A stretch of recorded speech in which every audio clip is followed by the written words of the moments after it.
Europe 1, 7h46, l'interview vérité d'Europe 1. Thomas, vous recevez ce matin l'astronaute Jean-François Clairvoy. Jean-François Clairvoy qui a déjà voyagé 3 fois dans l'espace à bord des navettes américaines Atlantis et Discovery. Mais c'était en banlieue, en banlieue spatiale, tout près de la Terre. Et c'est vrai que ce matin, on regarde beaucoup plus loin, vers Mars et vers cette eau qui semble donc couler sur la planète rouge. Bonjour Jean-François Clairvoy. Bonjour. Vous, quand on vous dit tiens, il y a de l'eau sur Mars, vous faites quoi? Vous enfilez votre maillot, vous prenez votre combinaison spatiale et vous avez envie d'y aller illico?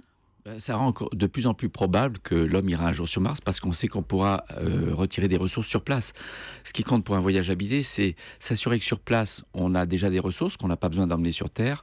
Et puis aussi, il faut préparer les équipages psychologiquement. Et l'Agence spatiale européenne est assez experte. C'est quand même une experte de l'eau. C'est quand même... une sonde européenne qui a découvert l'eau la première fois sur Mars il y a une dizaine d'années. L'ESA se spécialise aussi sur l'aspect humain, puisqu'on a, vous savez, la fameuse expérience Mars 500. On a isolé 6 personnes pendant 500 jours. Oui, dans des conditions dont 2 qui Européens, ressemblent. dans des conditions de voyage martien. Et puis on a 2 sondes qui partent, ExoMars 2016, ExoMars 2018. Donc cette découverte renforce l'intérêt de ces sondes qui vont partir l'année prochaine et dans 2 ans. Ça veut dire que le principal intérêt de ce qu'on nous a appris hier soir, ce que la NASA nous a dit, c'est qu'on va avoir du stock d'eau là-bas, c'est ça? Bon, il y a bien sûr l'aspect scientifique, mais sur l'aspect exploration et préparer les futurs équipages qui iront dans 20 ans, 30 ans, 40 ans, je ne sais pas, mais on ira sur Mars. Vous êtes sûr de ça? On ira? Ah oui, c'est sûr. Je pense que les premiers humains iront vers Mars, mais pas sur Mars. Probablement resteront en orbite et piloteront des robots en temps réel, un peu comme le Danois européen, il y a 2 semaines, l'a fait depuis la Station spatiale internationale, en commandant un robot sur Terre. Sérieusement, si on vous disait, Jean-François, on envoie une navette là-bas, vous grimperiez à bord ou pas? Ah oui, je pars tout de suite, mais à condition que le retour soit prévu.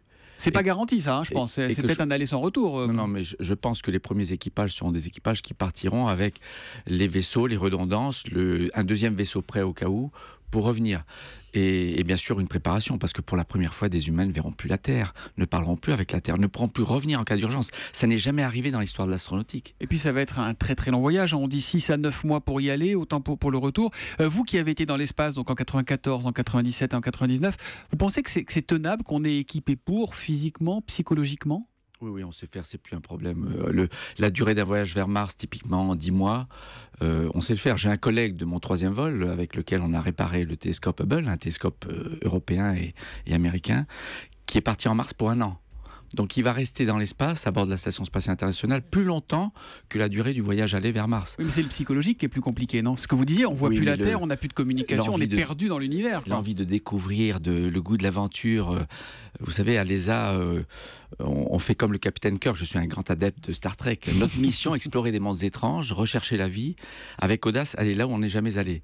C'est ce qu'on fait à l'ESA avec toutes nos sondes interplanétaires. C'est ce que font les astronautes qui sont allés sur la Lune, qui essaient des vols de très longue durée dans l'ISS, et puis on ira vers Mars. Je suis fanat pour partir vers Mars demain. L'appel à candidature est mais encore lancé une fois, clairement. Il faut revenir. Il faut revenir. On sent bien que vous voulez un aller-retour, c'est la condition sine qua non. Moi, je vous regarde et j'ai l'impression d'avoir déjà presque un extraterrestre face à moi. Vous êtes allé 3 fois dans l'espace. Qu'est-ce qu'on ressent là-haut? Est-ce que ça a changé votre vie d'avoir voyagé comme ça dans l'espace? Non, mais vous avez raison. Quand on arrive dans l'espace, on se sent devenir extraterrestre, parce que toute notre perception de nos sens change, on sent des bouleversements dans notre corps humain, les médecins nous préviennent, et on a l'impression de devenir quelqu'un d'autre. Puis petit à petit, on s'adapte, on se sent très bien, on réalise que notre vie normale, c'est quand même sur Terre, on redevient terrien dans notre tête, mais le corps est extraterrestre. Pourquoi Mars nous fascine tellement, Jean-François Clairvoy? Mars, c'est une planète qui se rapproche de la Terre. C'est une des rares planètes dans le système solaire qui a une atmosphère. Il y a Vénus, la Terre, Mars et Titan. Donc les 4 planètes que l'ESA a visitées, notre agence spatiale européenne. Et c'est une destination où à très long terme, donc on a le temps, on a des centaines de milliers ou millions d'années, on peut éventuellement sauver l'espèce humaine si un jour elle devient éteinte sur Terre. Pour le coup, la grande migration, quoi. Oui, mais là c'est à très long terme, on a le temps. Évidemment, il y a une part immense de rêve dans tout ça. Ça réveille aussi les enfants qui sont en chacun de nous. Jean-François Clairvoy, vous croyez aux petits hommes verts, vous, sur Mars ou ailleurs? Bien écoutez, quand vous regardez le ciel depuis la navette spatiale, c'est noir d'encre. On a l'impression qu'il n'y a vraiment rien d'autre.